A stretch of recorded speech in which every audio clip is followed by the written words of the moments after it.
Hey everybody, welcome to the Rocker Mike and Rob Presents show. I'm Rocker Mike. We got Rob Rossi, top right. How you doing, Rob? Pretty good today. Okay, and we're very happy to have on the show two guys. They're nothing short of legendary in the power pop world. Steve Allen and Ron Flynt of the band 2020. Welcome, guys. Hey, Welcome. thanks for having us. Glad Yeah, to be yeah, here. no problem at all. Before we start, I want to give a shout out to Rex and Christina at Big Star Records. You guys have an album out now. We're going to talk about that on Spider Pop Records. It's called Back to California. That's the kind And Spider Pop and Big Star are like sister companies.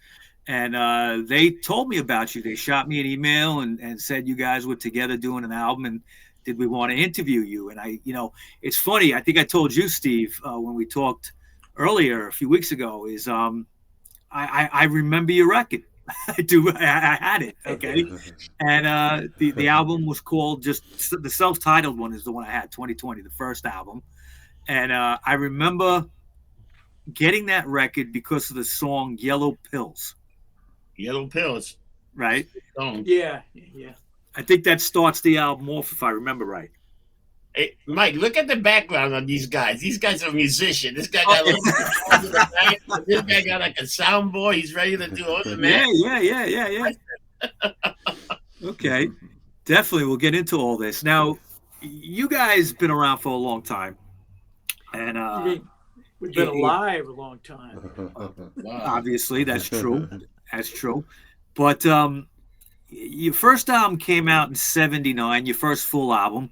Prior to that, you had a little singles agreement with Bomp, right? Greg Shaw's label. He did put out, our first single. Yes. Your first single. And we've done shows on Bomp Records and a lot of the artists, everybody from like Stiv Bators to so many other people that, Frank Sesich is a friend of ours on the show. He played with Blue Ash and was very, familiar with Greg Shaw at Bomp because of Stiv. He played with Stiv as well. I always have to ask people, what was it like at Bomp Records at that time? Because they were really cutting edge. Yeah, I mean, Greg was a one of a kind music expert, Right. and in person he usually wore a suit or a suit jacket and a turtleneck sweater with the Brian Jones haircut. So right there, he's putting off a look and Yeah. an experience. And look, things are moving around there. Yeah. That's the Back to California. There you go. Rob will show some pictures here while we're talking. Go ahead. Okay, no, but so we had that track, ready to go, the two songs, and the band hadn't played live yet, and so we made a little deal with him, and I swear I got one check once. That's typical of Bomp. They really didn't have a But lot that of money wasn't the going on there. point. They really helped get us out there, put us on the map, and we're really very grateful. And I still talk occasionally to Susie Yes. Shaw, his I guess widow, or Yeah. a long time ago though. But Yeah. What did they Yeah. say about Greg Shaw? Those guys. Which guys? What some of the people you mentioned? Oh no, nothing but good things. Yeah. Okay, kind of on the line of what you just said. Well, I know, for instance, like Frank Sesich, I mentioned him. He's very grateful that Greg Shaw helped them out and all that, because that really, it's funny. I mean, the period of power pop, I always kind of put it at the period of your first three records. Okay, that late 70, like 79, maybe 78, you could say 79 to 82, like that period. And it's a very interesting time in music, in my opinion, because it was a time when like punk rock kind of, I don't want to say fizzled, but I guess it did kind of fizzle. And the people that were kind of in that scene, or at least into it somewhat, kept this kind of hard edge music going, even though it was a little poppier than what other bands were doing. But then again, there was, you know, a lot of punk bands that were very popish anyway, like the Ramones and stuff like that. Mhm. But what were some of your influences going into that 79 year when you made that first record? Well, Steve and I had moved from Oklahoma to California, and even before the move, we were checking out bands like the Flaming Groovies, Yes. and then of course our buddy Dwight Twilley from Tulsa. It was sort of like it was almost like permission to be back into the kind of music that we grew up loving: the Beatles, the Stones, British Invasion, and the kind of music you'd hear on Little Steven's Underground Garage now. I'm a big fan. Yes. And so when we got out there, Dwight had had some success. Tom Petty was starting to have a lot of success. He was a big influence, I think, on Sure. us. And then out there were bands like the Plimsouls and the No, and others that were playing the sort of three chords and the truth type power pop rock songs. Right. Bands like maybe the Knack also come to mind. Yeah, sort of, yeah. Somewhat. Yeah. I mean, you mentioned the Flaming Groovies. They're one of my favorite bands. I love the And Flaming I Groovies. definitely hear them in your music, especially. Oh, yeah. I mean, I'll get into it more after, but especially on this new song, the title track, "Back to California." I think you're channeling them a little bit in that. So, Mike, just explain to people that don't really know what is a power pop. What is Power the- pop. That? Okay, well, that's tough. A lot of people do ask what exactly that is. Steve, I'm gonna dump that on you. What is No, power man. pop? I'm going to dump it back to Ron. Ron? Well, there are different ways of looking at it, but the Pete Townsend effect, I think, is sort of at the primary core of it. Up-tempo songs, usually a little jangly, that often use minor 6, minor 2 chords, borrow dominance to propel the music along, and there's usually a melody that's not entirely angular, not minor thirds or a minor sixes, a diminished sixes, but it's melody, melody and tempo and attitude. Well, I think the last word there, attitude. I think that's a big part of it. Otherwise, you're just making pop music. Okay, Yeah. Nothing wrong with that too. But it's that little bit of edge, little bit of attitude, little bit of angst, and I think that the power pop scene that you guys came out of, I think it drew a little bit of the angst of the punk rock scene a few years earlier, and also of course from the '60s, the Stones and the Beatles and obviously the early '70s like the Groovies and stuff like that. But it's that little bit of edge, little bit of angst that really kind of stands out with power pop, I think. I always say it's a popular song with a little attitude, with a little flavor. It got it's not like just it's not like the Backstreet Boys. It's a little edgy. It got like the attitude, and it's like telling people to go fuck themselves, which I love. Yeah, exactly. Go ahead. Oh, I was just going to say, just quintessential examples might be "A Million Miles Away," "The Kids Were All Right," "And Your Bird Can Sing." Yeah. Those up-tempo, positive message kind of tunes. Right, "Million Miles Away" by the Plimsouls, right? You're saying? Yes. Yeah, great tune. That's a great tune. Yeah. So '78 came the single on Bomp. That was a song called "Giving It All," with the flip side was called "Under the Freeway." I imagine they're kind of rare, these singles. This single. I would like to get a new one. Maybe I should go on Discogs and buy it. There's been some Bomp compilations and reissues over the years. Yeah. I don't know if you guys are on that. Is there any idea? I think we're on different. Yeah, I know it's on a couple of them. Yeah. Okay. And then Rhino Records put out a type of power pop type compilation that I think had Given It All and Yellow Pills. But I could even be wrong about that. But was that something? I have that collection. Was that the one that came out early '90s? I think so. Yeah, And it had the one of the pop ones was called Starry Eyes, like the song. Right, I remember that one.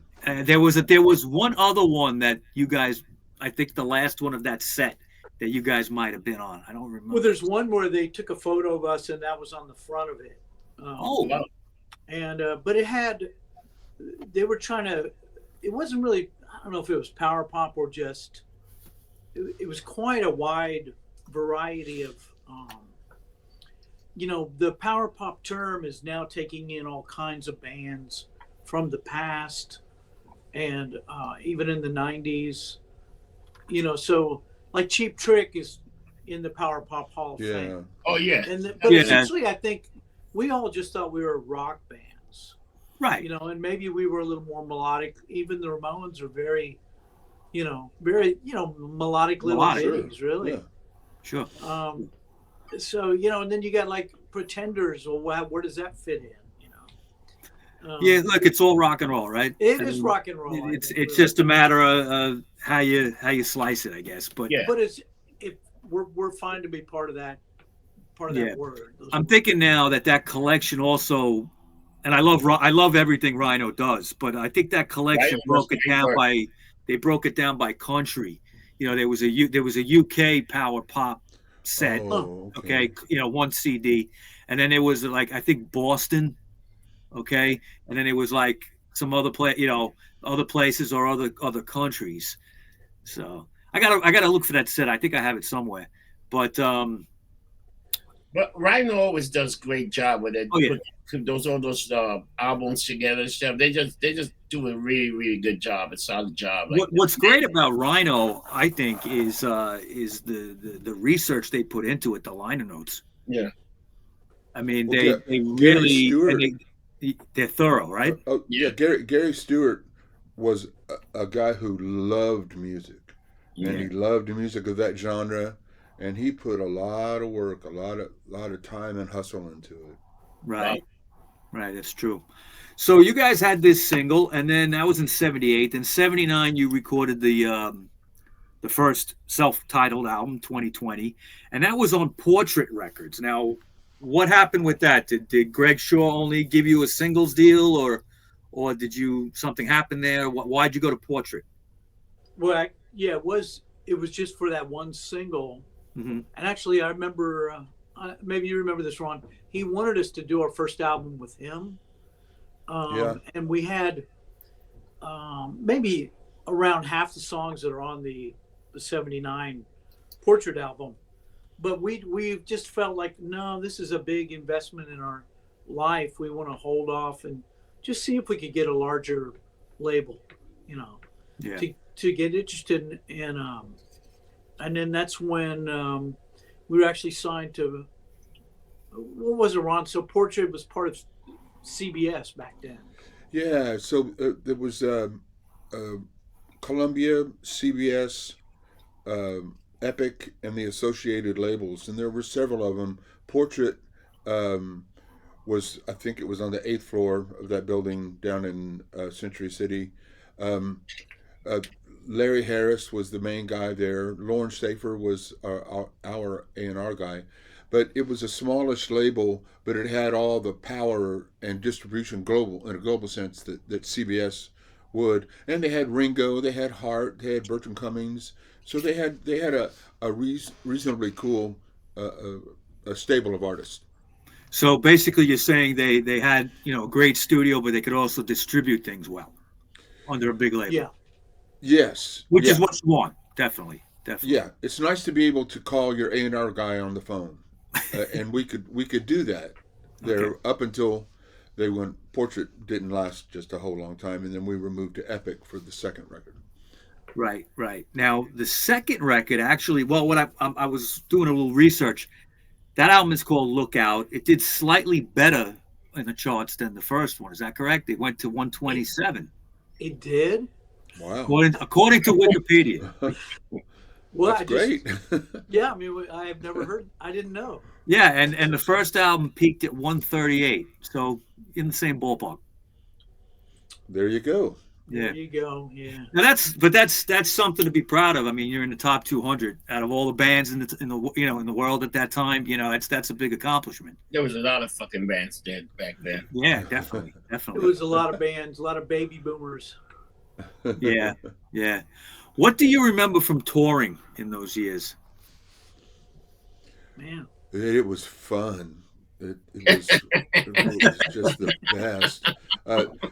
Steve and I were from Oklahoma. From Tulsa originally, right? Yeah, yes, sir. I hadn't done a whole lot of travel. I think I'd been to Disneyland with my parents when I was in the second grade or something like that. But when we took off, we went up the coast, played up through Seattle, then we went across the northern states. It was wonderful. First time ever been to New York City. Wow. Had you been before, Steve? no.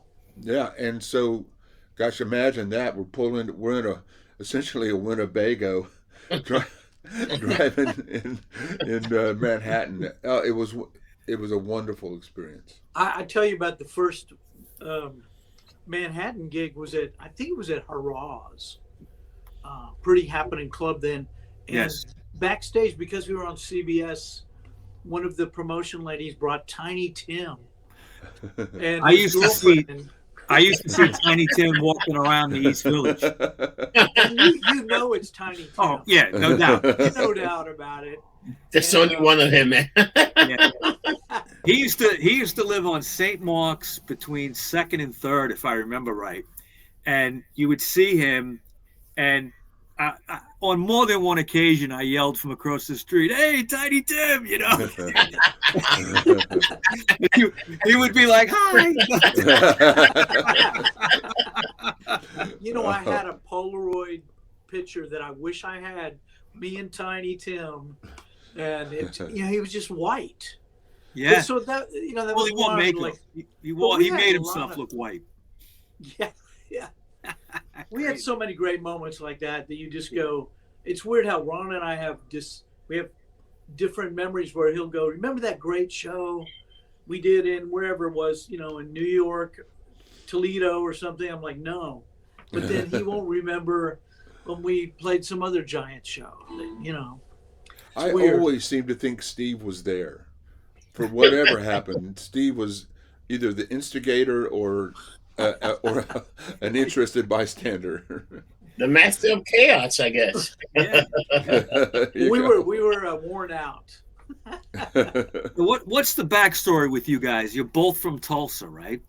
Yeah, man. You grew up together, or did you meet later on? Or No, it's really cool in that we both were new kids. Our parents moved to a little maybe better community in the 6th grade. So we met because there weren't enough kids for the 2 baseball teams.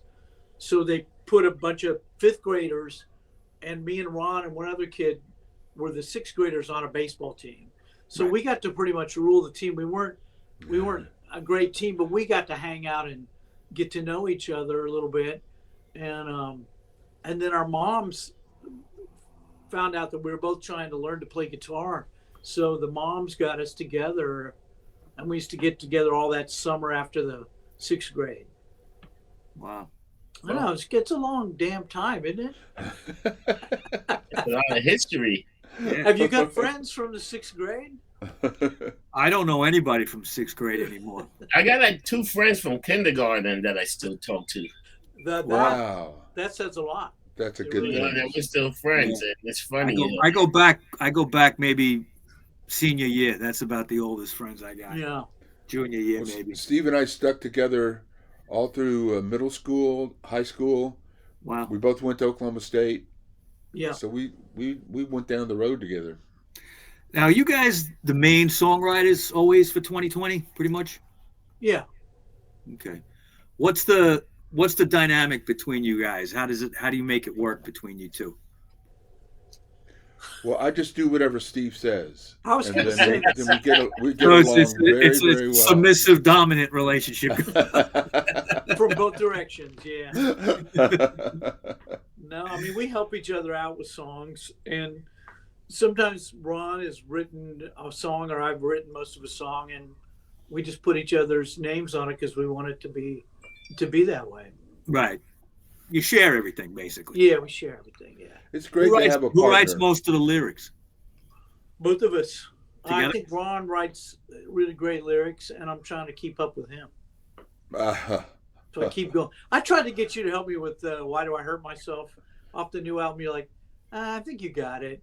So you made me go back to. See, that's help. That's the definition, the very definition of help. Right. Don't fuck it up. Sorry about that. No, you can curse on the show. It's fine. So 1981's album Lookout did a little bit better than the first one. Then you had 1982's Sex Trap, which was on, you said that was on Epic, right? No. Mainway Records or something like that? It was a different label. Self-released. Self-released. And then Enigma Records, which was an up-and-coming label, picked it up, and we added a couple songs. In the same year, or was that years later? No, same. Months, was it 82 or 83 it came out? I don't know. Sex Trap came out in 82, from what I saw. Okay. Yeah, that must be it. Yeah. And then what happened? You guys kind of dropped off until like around the mid-90s. Did you just, did you see something in the music that maybe was changing, or what was the issue? Well, I often think about it that we didn't really quit. We just sort of stopped. We didn't have we didn't have the CBS deal, and we probably could have had another Enigma deal, but music was changing drastically. It was very cosmetic, and I always pick on Flock of Seagulls, but this is just an example. They're very different from what we were doing in terms of the basic approach to song and music. So Steve moved to Altadena, and I moved to Broken Arrow, Oklahoma. And then we just sort of stopped for a while. You guys kept in touch, but you just weren't playing anymore together? Oh, yeah.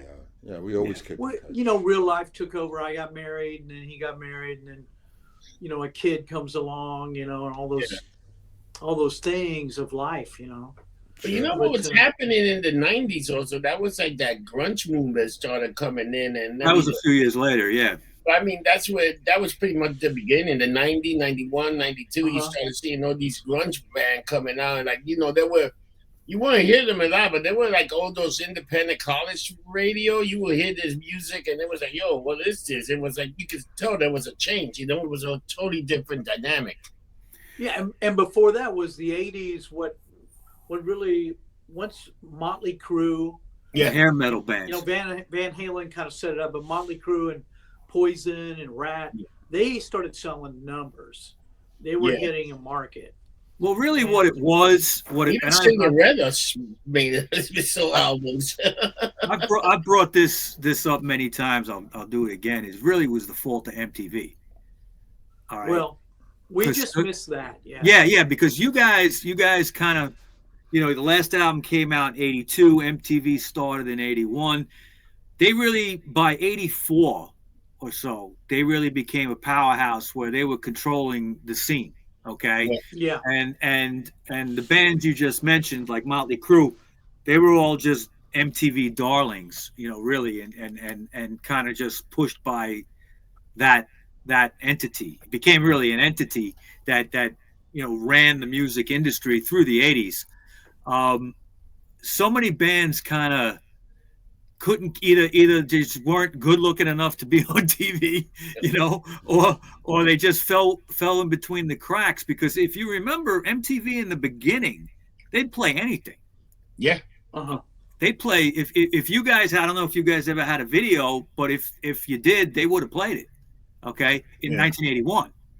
But by 83, 84, if you weren't, playing the game with them, you weren't getting aired. And that kind of prevented a lot of great bands to continue into the 80s or even start, because they just, one of my all-time favorites is Motorhead. Oh, okay? Motorhead. And Lemmy from Motorhead, who's like a god, okay? I mean, and we miss him all the time. He's been gone 10 years already. He had said, I make videos, but I don't know why they don't play them. Well, it's almost and like they must have had 50 videos and none of them got played. But Motorhead was a different kind of band. That was more like what was the thing at night? The hair metal. What was it? They were metal. They had a big following. Okay, they should have been played.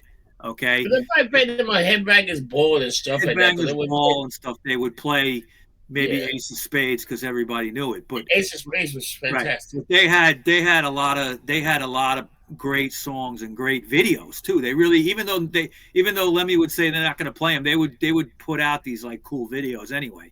But Mike, how do you compete like when Van Halen would take half for the Teacher? Every single young boy was waiting for that video to come on. Well, yeah, I admit it. I was about 15 at the time. I couldn't wait for it. Great. You see that thing, you're like, what the fuck's going on? This is great. No, everybody liked that video. Oh, yeah. Dwight Twilley had a great one called Girls, and there's two different versions of that, and the other version is really terrific. Okay. Oh, they both were. They're both. I think Carla Olsen played Tom Petty. Right. In that video. Yeah. But you're talking about these videos. I'm thinking it's not part of what it is now. Like, oh no, it has no power anymore, does it? Oh, not MTV doesn't even play videos anymore. They're like reality shows and stupid stuff. I don't even have it. I don't either. So it's not a force anymore at all. No, MTV sucks now. It's all reality TV. I don't even know why they call it the music television. It should be movie television because it's no longer videos. Yeah, they're putting on other shows, aren't they? They're making those with that logo. Yeah, like they produce things. But I do remember when Ozzy, we're just jumping around here, but Ozzy's show was like the first reality show. Yeah, it was good. And that kind of changed the station. I think. Really changed it. Yeah, I agree with that. Cool. I agree with that. So all this was going on. Yeah, you guys are kind of you stopped, like you said, and life got in the way and all that. But now let's kind of update. Let's talk about this new record called Back to California. Like I said earlier, it's on Spider Pop Records. There you go. Ooh. Okay. And what made you guys get back together? It was time. Yeah. It was the right time. Well, the year 2020 came around, and we were asked to play a show or two in at the Roxy, but then as things happened, the pandemic did, and before that, we went to California and played a festival, the Arroyo Seco Festival, with Dwight Twilley. And backstage, Steve showed me a bit of a song that he had, a start that I really loved. It's on the record called "Springtime Love Song." Right. And then back home in Austin, I started working on the tune "Back to California," and then we got together, added my son, who's a fabulous drummer, to play with us, and then the record kind of took off a little bit. Cool. Well, then we decided, hey, this is going good. So I would go back to Nashville. I think I came out 2 or 3 times before the pandemic, before we had to stop. And then I went ahead and I had a little Pro Tools studio, which I have here. Ron has a full studio. And so once I could go back out there, we cut like another 5 or 6 songs and took the time to work on them and figure out where they were going to be and how could we finish them, So to have 11 songs on there, I'm very proud of this record. I think it's a great record. Okay. Thanks, man. Yeah, no, I do. And I'm glad you guys are back and everything like that. Was it hard to kind of get in that groove, or really it sounds like almost everything just fell back in place? No, piece of cake. Yeah. It was just like we had done it the day before. You picked up and it was where you so left great. off. I'm sorry, what? You picked up where you left off, kind of. Yeah, and to have his son play drums because he's, like a studio caliber musician, was just like, wow, that was very special. He's been playing since I think we got him his first set at drums at either 10 or 11. Wow. And he works hard at it. He plays in several bands, and he's my son, and I love my son. But he's a great drummer, and he was right for us. He has an energy and a little bit of abandon in the way that he plays. That's good for our songs, I think. Yeah, that's great. So when did Big Stir get involved? Did you have the record already recorded at that point? And you brought it to them, or were they involved in any of the production? Well, we actually did we had it, and we knew about Big Stir.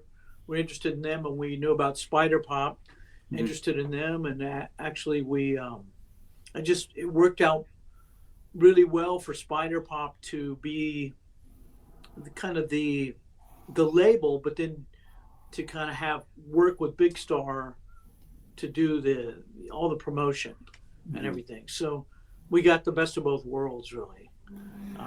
But we had a lawyer, so he figured things out. Yes. No, that's great. Big Star has a reputation of helping, artists out. I know, one guy we interviewed that I was ecstatic about was we interviewed Tony Valentino from the Standouts, and he's on their label. Wow, I didn't know that. I need to look that up. Oh, yeah, that was great. Tony Valentino? Yeah, he was great. That was a great interview.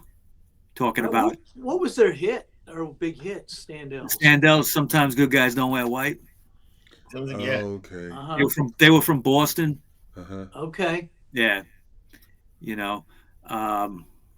had a couple of hits, but there was part of that 1966 scene like that.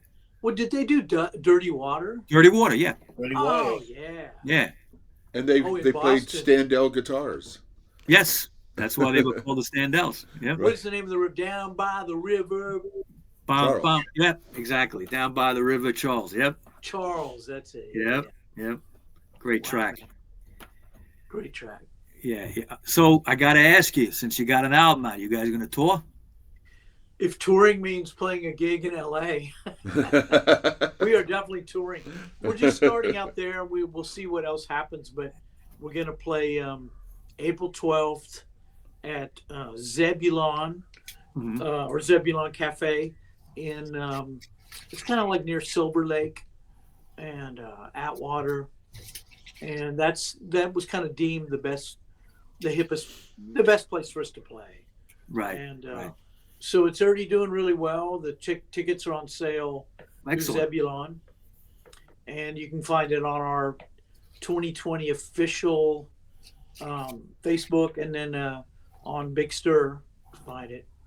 Right. Big Star Records has a great website for all their artists. They do have a great website. They really do. Yeah.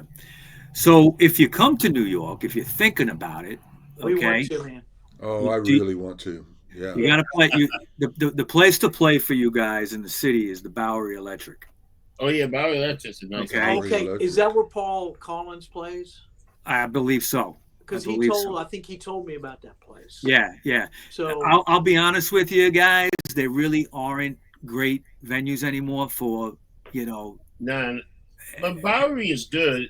The Bowery Electric is a decent place to play, and you get a good crowd. And there is a power pop fan group in New York City still that I wouldn't be surprised if you do very well.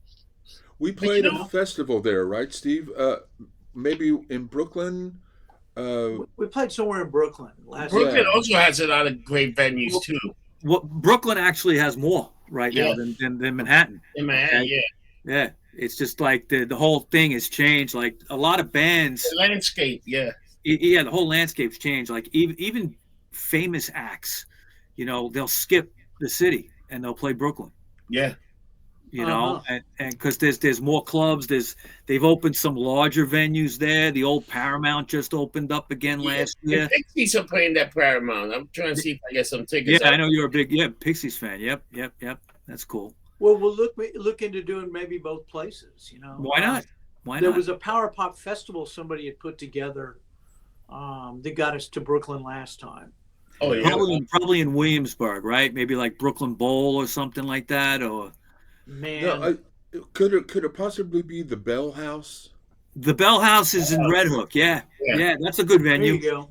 Yeah, that's a very good venue. Yeah, that's in Brooklyn. That's a so good venue. When Steve and I we're in Brooklyn, we're going to go play we haven't been playing in a while. We had no really idea whether there was going to be anybody there or not, and so it's kind of sprinkling a little bit. And I think I took a separate taxi for whatever reason, and I pull up there. And there's maybe 4 or 5 people in line, and I think, oh man, this is going to be bleak because this is a big place. I mean, it seats a couple thousand, I think. And so when I walked in the door of the place, it was actually sold out, and there were so many people. Yeah, and it was a nice little rush, you know, little affirmation. Yeah, it ended up being like a lot of international people came, like from Spain. Yeah, and Japan, and you know, and people singing along. They knew the lyrics. They knew the songs. Yeah, that's surprised. You know what the funny thing? That's what the music is. Like South America and all these places, Brazil. They might not speak a lick of English, but they can sing every song that you wrote, which is amazing. I find that amazing. Yeah, that's fascinating. Yeah. They're kind of carrying the torch for rock and roll. Some of these countries that you wouldn't think, but it's crazy. Yeah, Spain and Japan. In fact, we want to go to Spain later this year if we can, but we went to Japan in 2008 or 9, and it was the same thing. They knew the songs, and there they jump up and down. Yeah, remember that pogo? Dudes would jump up and down. Up and down, right? You know what I found amazing, Mike? We went to that Buzz Tone premiere, and I couldn't believe how much footage Danny Garcia did. He did a great job on the documentary. You mentioned Spain, Steve. There's a director that we're friends with named Danny Garcia that's done some incredible documentaries, music documentaries. Yeah. You should check him out. He did a great one on Brian Jones. And the new one, I saw that. Did you see that? Yeah, he directed that. Okay. Oh, that's a very good. Yeah. He's good, man. And he just did one. We just went to the premiere the other night about the fuzz tones. It's called The Fuzz Tones versus the World. Something like that. The World. And it's amazing. I don't know if you're familiar with the fuzz tones. They started about the time you were out there, like 79, I know 80. the name, yeah. The singer, main guy, his name is Rudy Petrucci. There's been different incarnations of the fuzz tones, but he's always been the one, singer and lead guy. And for a while, they were based out of LA, so you guys might have crossed paths at some point. Oh, definitely. They were very like garage, like the Standouts, like that, but even a little heavier with a little punk influence in there, lots of things, but great stuff. And we saw this preview at this premiere at the Bowery Electric. Oh, nice. Oh, okay. Yeah, that was Sunday night. We went to that. And it was packed. I was shocked. It's not a huge place, but it was packed out. It was packed. There was a lot more people. I thought there was going to be like a few people, and I'm looking around like, holy shit, there's a lot of people in here. Yeah. I think I did talk to Paul Collins about us maybe doing a double bill there. Definitely. So, would you come out for that? Oh, not only that. Well, listen, Rob is a bartender a few blocks away from there. Okay, so we can all meet and have a good time, and then whatever, and then go to the show. We still got the old school jukebox, like the CDs, which we haven't changed it to digits. So we got like a bunch of songs that you'll be like, holy shit, this is a great compilation. I think the Plimsouls are in there too. I think the Plimsouls are in that jukebox. Yeah.